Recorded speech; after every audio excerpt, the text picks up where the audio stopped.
Mensagem que salva.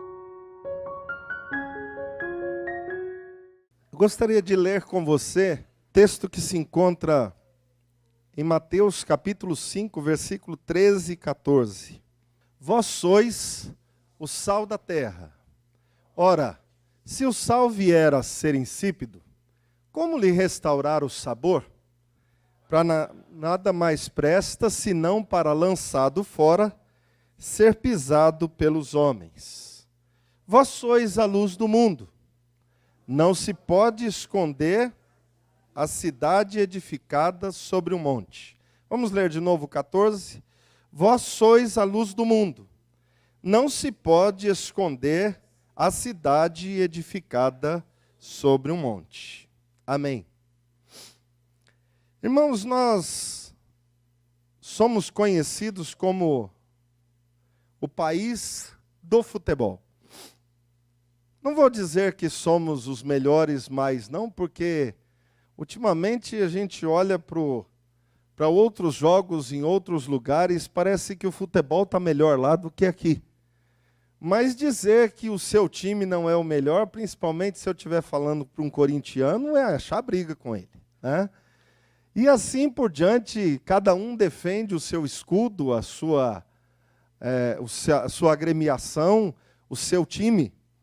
E é interessante, queridos, que ultimamente inventaram um tal de VAR, né, que é, na verdade, um árbitro de vídeo que assiste o juiz, que ajuda o juiz, que é aquele que comanda a partida, para que possa arbitrar da melhor forma possível e corrigir alguns erros pontuais dentro da partida. E isso tem dividido inúmeros torcedores. Até quem assiste futebol e não torce para esse ou para aquele time, ficou um tanto estranho, porque quando acontece um gol, o narrador já não diz gol, aí ele diz assim, vamos esperar o VAR.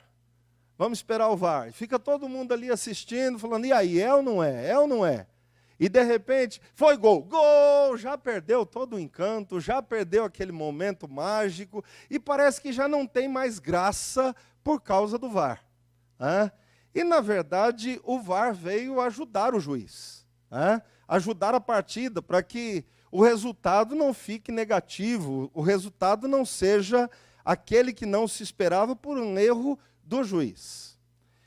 É interessante, meus queridos, porque a Bíblia, ela nos chama, como nós acabamos de ler, de uma outra maneira, dizendo, vocês eram do mundo, vocês não são mais do mundo.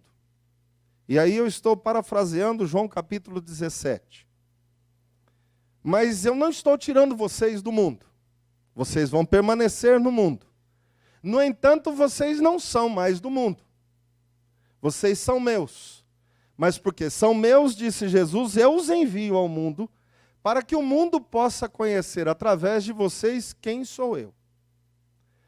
Quando nós temos esse tema para esse ano, eu gostaria de repassar com você, vamos ler juntos essa letra em caixa alta. Nós fomos chamados a viver a missão de ser igreja. Nós somos chamados a viver a missão de ser igreja. Se você está aí com o seu exame oftalmológico e o óculos em dia, você consegue ler essa letrinha um pouquinho menor aí. Vamos ler juntos? Somos chamados a seguir Jesus, que é nosso modelo, vivendo no poder do Espírito Santo, atingindo o alvo que Deus deseja. Então nós somos chamados em Cristo Jesus a vivermos a cada dia o modelo que é Cristo, no poder do Espírito Santo, para que venhamos atingir ou atinjamos juntos o querer do coração de Deus, com a igreja. Por isso nós somos chamados a viver a missão de ser igreja. A missão de ser igreja não é apenas a ideia de crer, o princípio de dizer, eu já sou de Cristo e eu creio em Cristo. Não, é um chamado de vida. É um chamado de constante viver na presença do Senhor, naquilo que está no coração dele. nos conduzindo como igreja que somos, cada um de nós, e nos conduzindo como corpo que somos, como igreja de Cristo Jesus.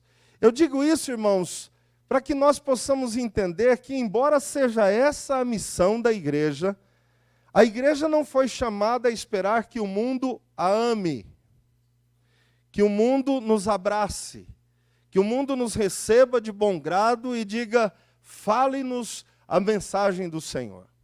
Não. A igreja, ela é, dia após dia, aquela que entendeu que não veio aqui para ser amiga do mundo. Nós viemos aqui para proclamar a verdade de Deus. Somos daqui, mas fomos resgatados do mundo e colocados de novo para proclamarmos as virtudes daquele que nos chamou das trevas para a sua maravilhosa luz. E como fazemos isso, pastor? Nós não podemos nos conformar com o presente século. Nos diz Romanos capítulo 12 que nós precisamos transformar pela renovação da nossa mente para que experimentemos qual seja a boa, perfeita e agradável vontade de Deus. Conhecer a Deus e andar com Deus é justamente andar em oposição àquilo que o mundo vai. O querer de Deus não está alinhado com o mundo e o mundo não está alinhado com o que Deus quer, mas está no domínio de Deus. O mundo não faz o que Deus ordenou, que está no centro da vontade dele, para que o nome dele seja proclamado, mas não quer dizer que o mundo está caminhando solto. Não, todas as coisas estão nas mãos de Deus. Não tem nada acontecendo fora da permissão de Deus. Não tem nada acontecendo que Deus seja pego de surpresa. Mas o mundo não anda alinhado com o coração de Deus. A igreja de Cristo, sim. A igreja de Cristo está chamada para andar alinhada com o coração do Senhor. Por isso, queridos, quando nós deixamos de ser esse sal e deixamos de ser essa luz para o mundo, nós estamos deixando de lograr êxito naquilo que Deus nos chamou a fazer. Porque a nossa missão aqui, para ser cumprida de maneira eficaz, é sermos sal da terra e luz do mundo. Um chamado de Deus que é simples, uma ordem de Deus que é para todos nós e que não foi definida a um ou a outro crente. Foi definida a todos nós que dizemos, eu creio em Cristo. Todos nós fomos chamados para este princípio, para este estilo de vida, e não lutamos com as nossas armas. Nós lutamos com as armas que Deus nos entregou. E ela é amor, perdão, dependência, obediência, fruto do Espírito, que é paz, longanimidade, que isso manifesta na vida do cristão e mostra Cristo em nós. Mas olha que interessante. Quando nós falamos disso, nós estamos falando justamente dessa caminhada da igreja, que ela continuamente segue triunfante, porque ela caminha pela verdade. E quem é a verdade? Jesus Cristo. Ele mesmo diz, eu sou o caminho, a verdade e a vida. É nele que caminhamos, é por ele que caminhamos, e é nele e por ele que somos mais que vencedores dia após dia.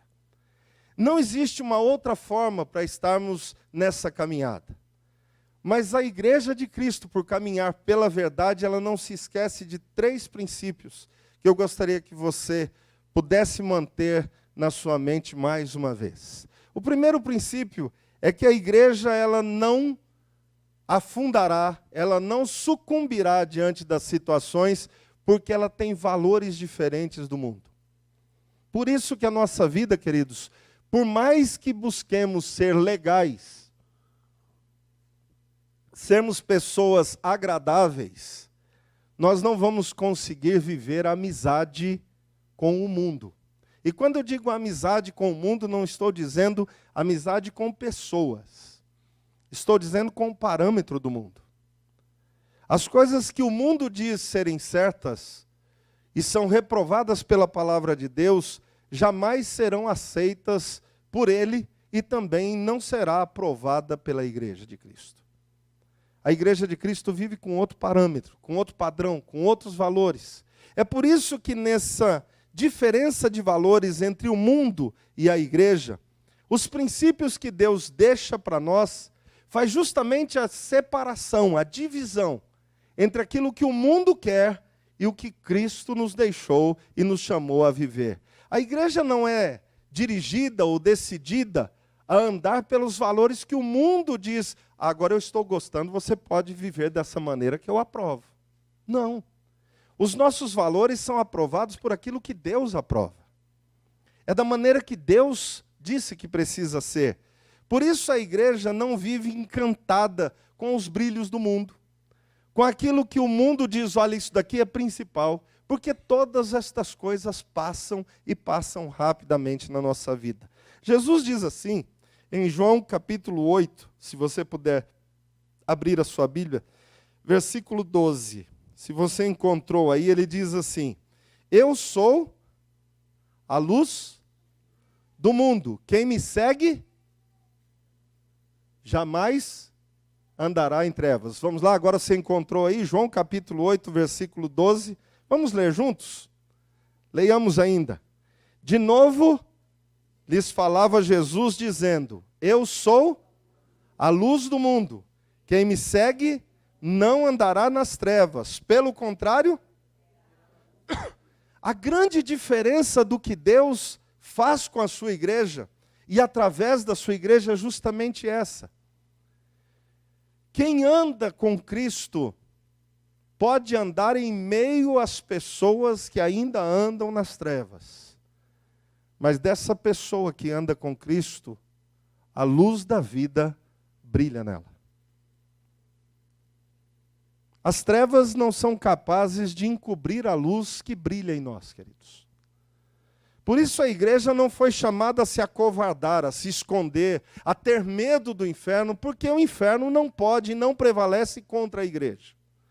Mas a igreja caminha em meio às trevas, porque a igreja não foi retirada do mundo. Ela está no mundo. E o mundo jaz no maligno e anda em trevas. Mas, queridos, as trevas não sufocam a luz de Cristo que está em nós. Eu acho muito interessante, eu tive um pastor chamado Saulo, não é o apóstolo Paulo não, viu? É o Saulão mesmo. Saulo era lá de Minas, ali da região de Patrocínio, do Ibel. E o Saulo, a gente chamava ele Saulo Voz de Trovão. E o Saulo, resolveram dizer para ele que ele tinha que dar aula no Ibel de seitas.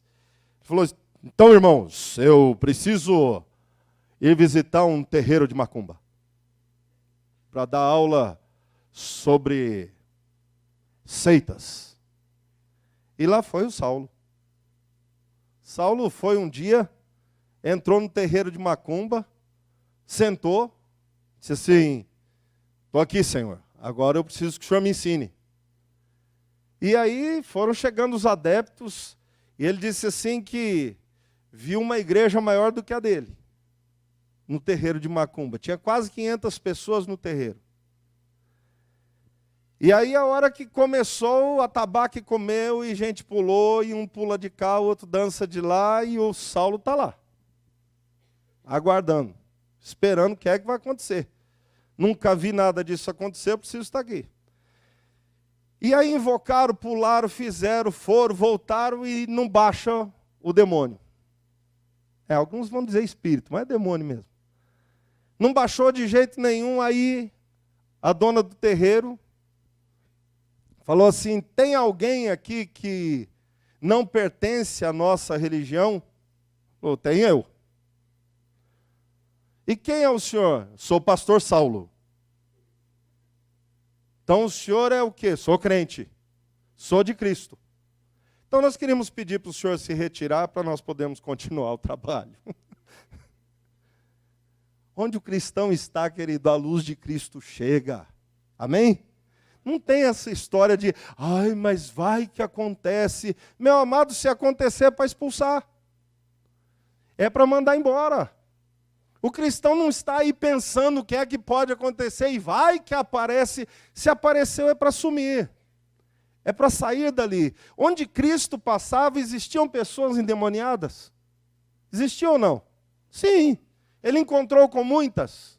Sim, e elas foram livres? Glória a Deus, é para o reino dos céus.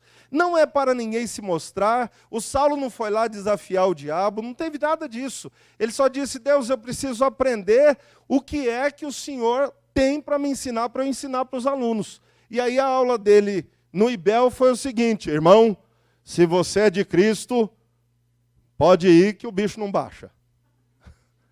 Agora, se baixou, expulsa. Se você expulsou e não está dando certo, reveja a vida.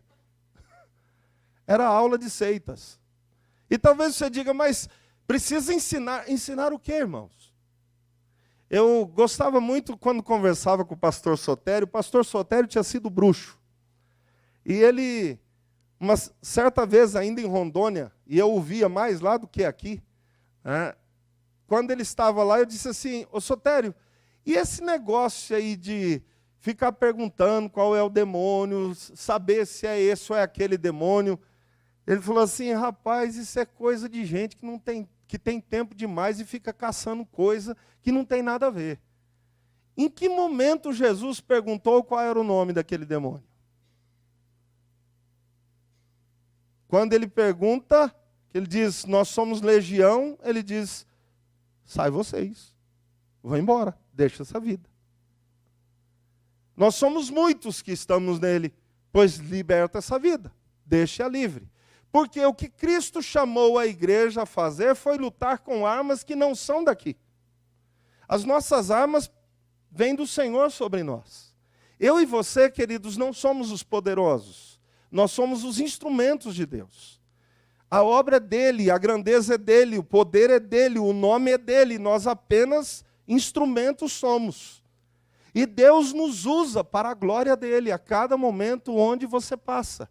Porque a luz do Senhor brilha através de você, se você tem Cristo Jesus. Amém?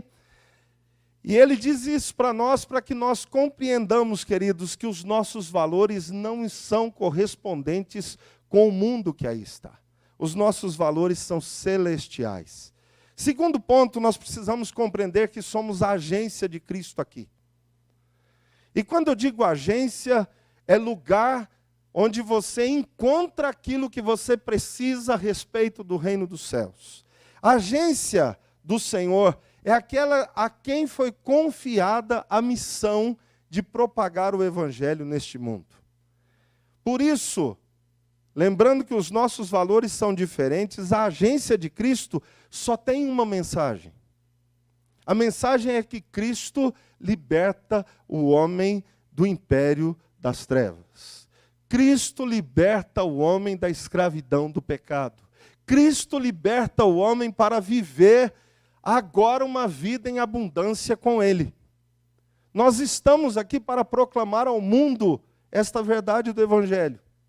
Agora, proclamar esta verdade vai de encontro ou chocando a vontade que o homem tem de dizer: na minha vida, mando eu.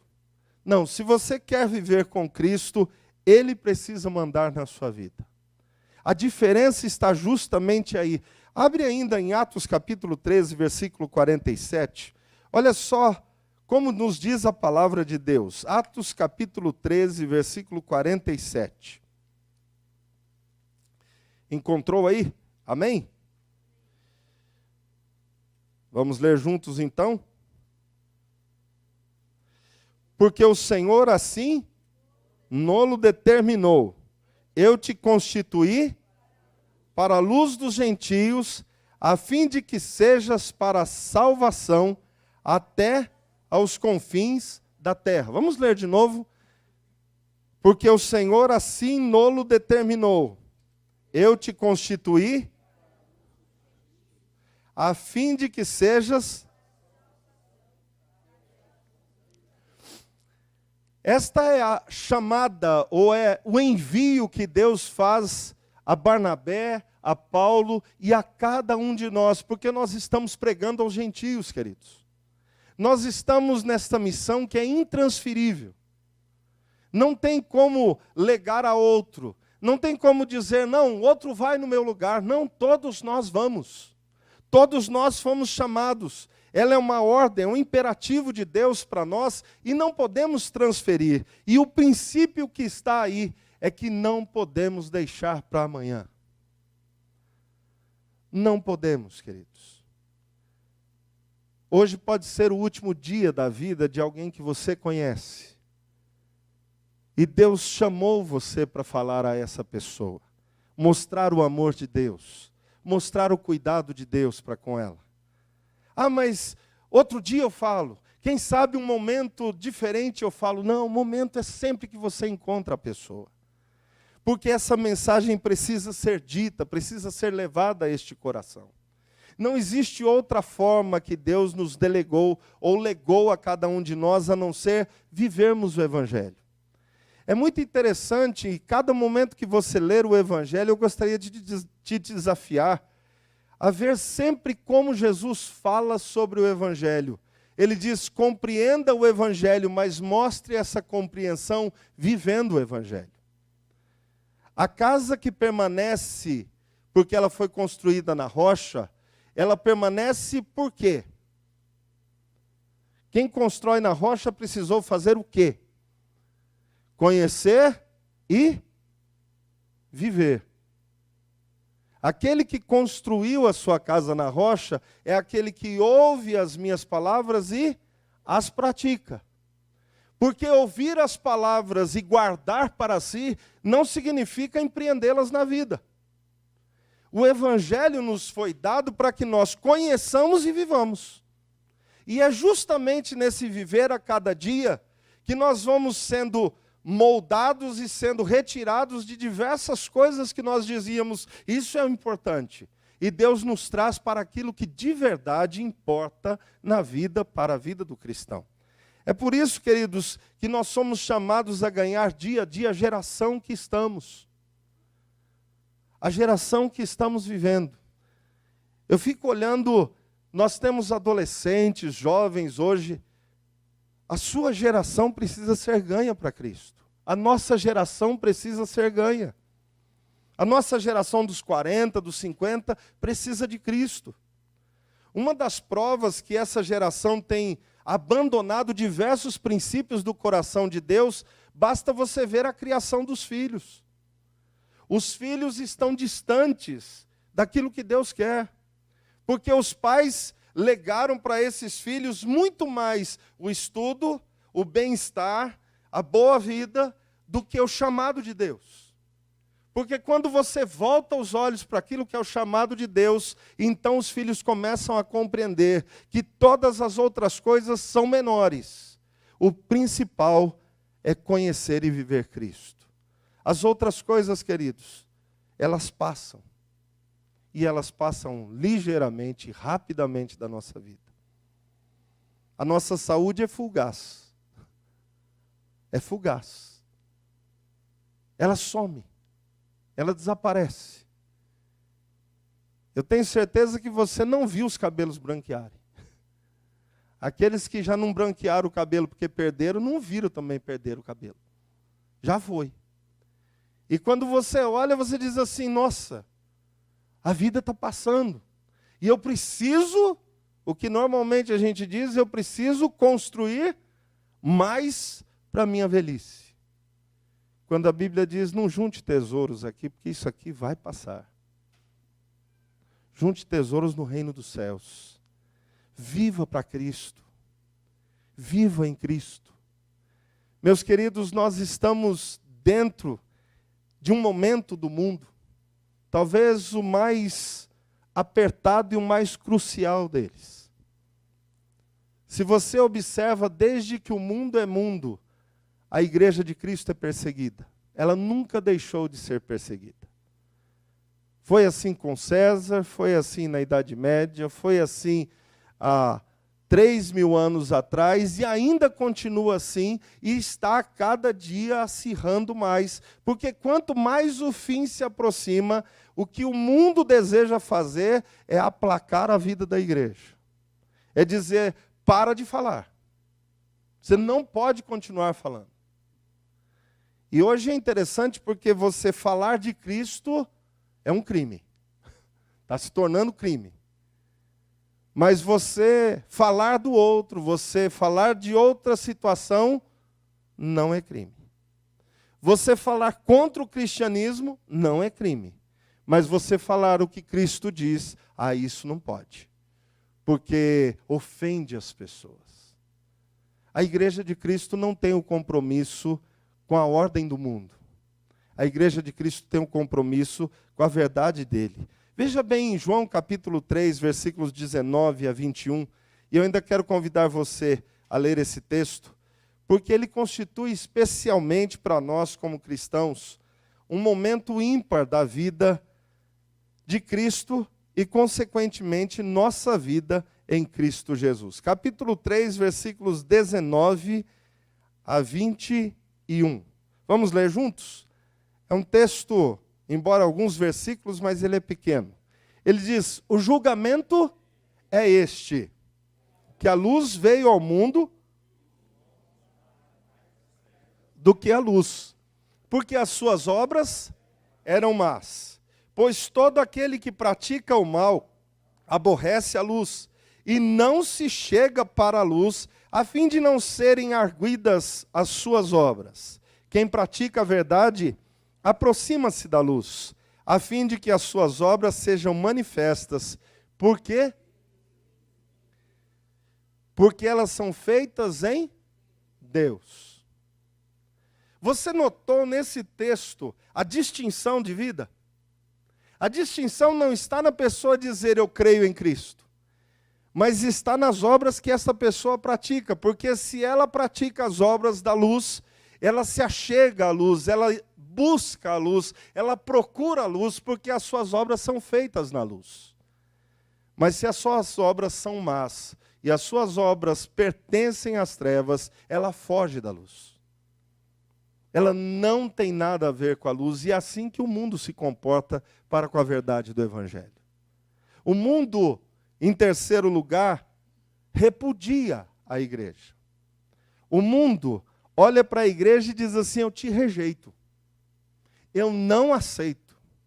Porque a mensagem que a igreja tem para trazer ao mundo é uma mensagem de paz com Deus, de refazer a vida com Deus, mas não é uma paz entre os homens.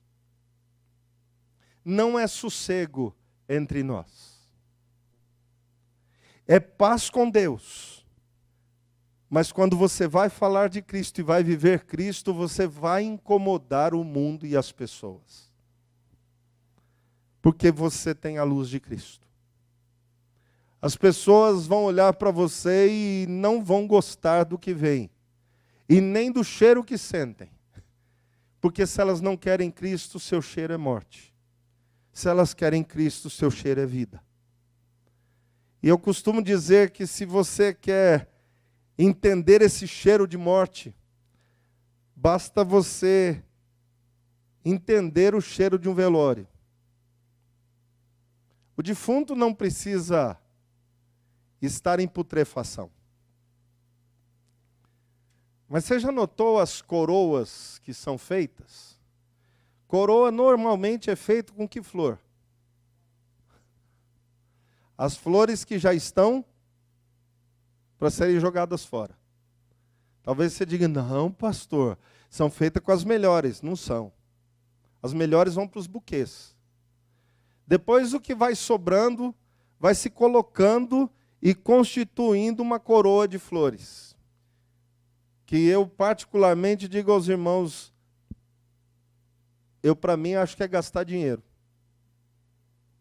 E não estou aqui culpando você e nem dizendo que você não pode dar uma coroa de flores, mas se você está querendo abençoar a pessoa, as pessoas que fazem parte do convívio daquele que partiu, dê um abraço a elas, dê o seu ombro, dê a sua companhia, dê o seu tempo, dê o seu carinho.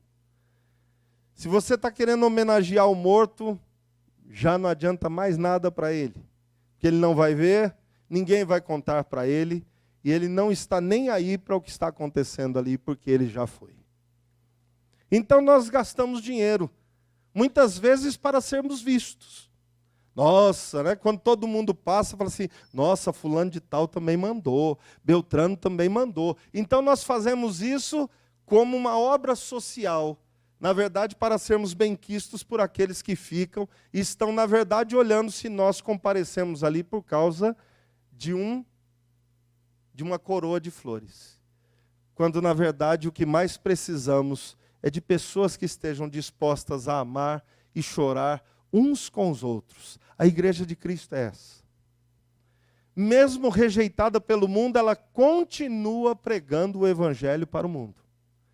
Porque nós somos retirados deste mundo por causa do sacrifício de Cristo e colocados para a glória eterna.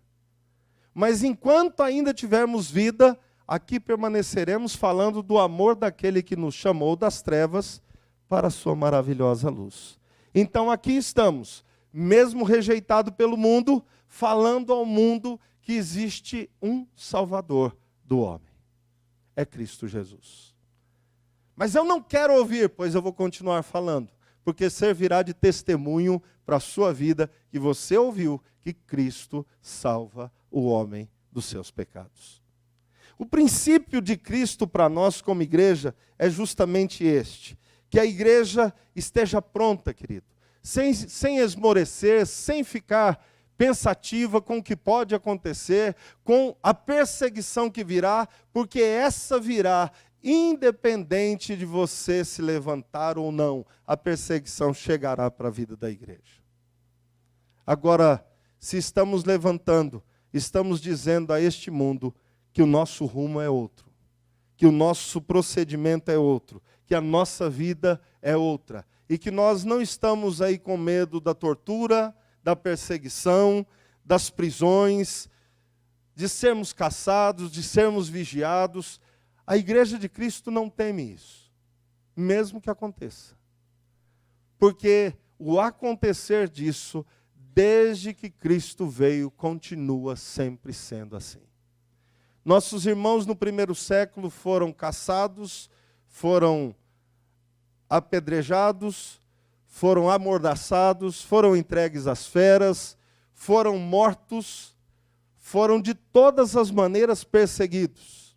Mas em todo tempo eles disseram, Cristo Jesus é o único Deus. Só a Ele é devido culto. E a igreja está aqui para proclamar esta bênção e esta verdade ao mundo. Eu quero encerrar dizendo a você, você já notou que o cerco está apertando para a igreja? Já ou não? Alguns sim, outros não, pastor, a coisa está normal. E quando eu digo que o cerco está apertando, eu não estou dizendo para você, você viu quantos terremotos, quanta fome, quanta perseguição, quantas lutas estão acontecendo aqui ou ali. Não, a igreja está sendo apertada a cada dia. E talvez você venha dizer, não, mas nós vamos orar e isso vai cessar. Eu não creio que vai cessar. Eu creio que a cada dia nós precisamos estar preparados para dar o testemunho nosso de Cristo sobre nós. E não estou dizendo que a catástrofe se aproxima. Estou dizendo que a nossa vitória com Cristo também se aproxima. A igreja de Cristo não vive com medo da perseguição. A igreja de Cristo vive dizendo quem é o vencedor. Em quem nós temos crido. Quem está conosco. E mesmo quando o mundo se levante para dizer, vocês precisam calar, a nossa voz se fará ser ouvida, porque nós vamos viver esse Cristo onde quer que seja. A igreja da Etiópia, há 25 anos atrás, foi perseguida. E eles fizeram o seguinte, encerraram nas prisões os líderes da igreja. E à medida que eles foram prendendo os pastores, eles disseram, agora a igreja acaba, porque nós prendemos os cabeças da igreja. Só que a igreja de Cristo não tem o pastor como seu cabeça.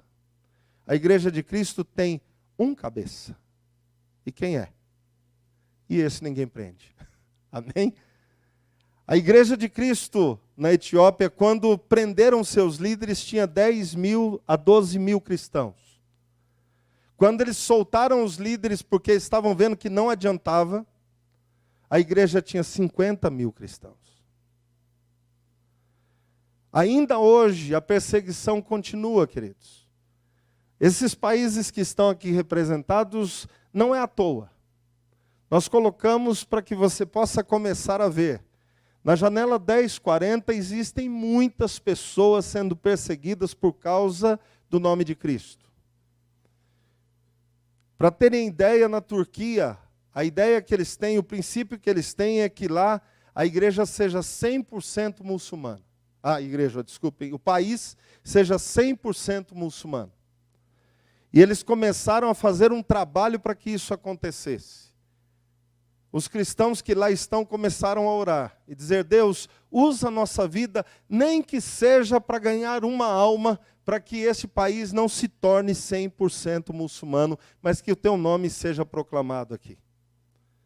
E o país que tinha 0,2, 0,3 de cristãos na época, durante 4 anos não cresceu. Mas quando aqueles que ali estavam disseram: Deus, a nossa vida é para a tua glória, usa-nos, faz o que o Senhor quer.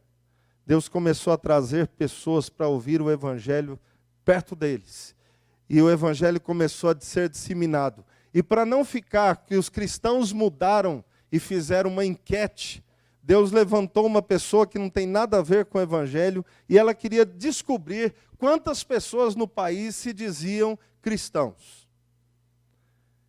E para o susto de todos que estavam ali e acompanharam, quando terminou a enquete que eles fizeram, tinha 1% de cristão agora.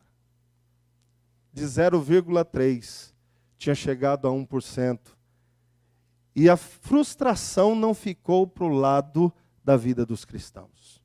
A frustração é para o inferno. A frustração não é para a nossa vida, queridos. Nós fomos chamados a pregar o Evangelho e ele continua fazendo vidas. Continua restaurando corações, tratando de almas, renovando vidas, restaurando famílias. Nós precisamos só falar quem é Cristo em nós, com a nossa vida. Você é este Evangelho vivo de Cristo.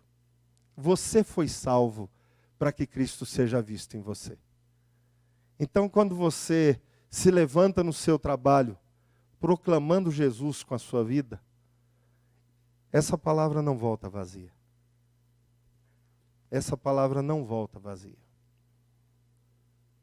Você já pensou que muitas e muitas vezes, uma oração que você fez com uma pessoa pode não ter surtido efeito naquele momento que você estava com ela, mas aquela palavra continua ecoando na vida dela e anos depois vai fazer a diferença para ela, que ela viva com Cristo Jesus. Este é o nosso Deus. Quando alguém aqui já foi do sítio e lançou semente, que semeou semente, você sabe o que é isso? Mas semente a lanço, né? Eu não estou falando de máquina não, mas a lanço. A lanço você vai semeando o tempo todo. Você não fica procurando a terra onde você tem que pôr, você está semeando. Muitas vezes o vento vai tocar aquela semente e ela vai a outro lugar, mas ela vai chegar no final determinado a ela. Nós fomos chamados para espalhar a semente. Espargir essa semente, esparramar a semente. Crescimento, nascimento, Deus faz. Viva Cristo. Fale o que Ele faz na sua vida. Deixa que Ele usa a sua vida como Ele quer. Que Deus nos abençoe, porque nós somos sal da terra e luz do mundo. E talvez você esteja se perguntando, por que é que eu contei a história para você a respeito do VAR? O VAR mostra qual é a verdade no jogo de futebol. É verdade ou não é? E nós andamos na verdade que é Cristo, certo?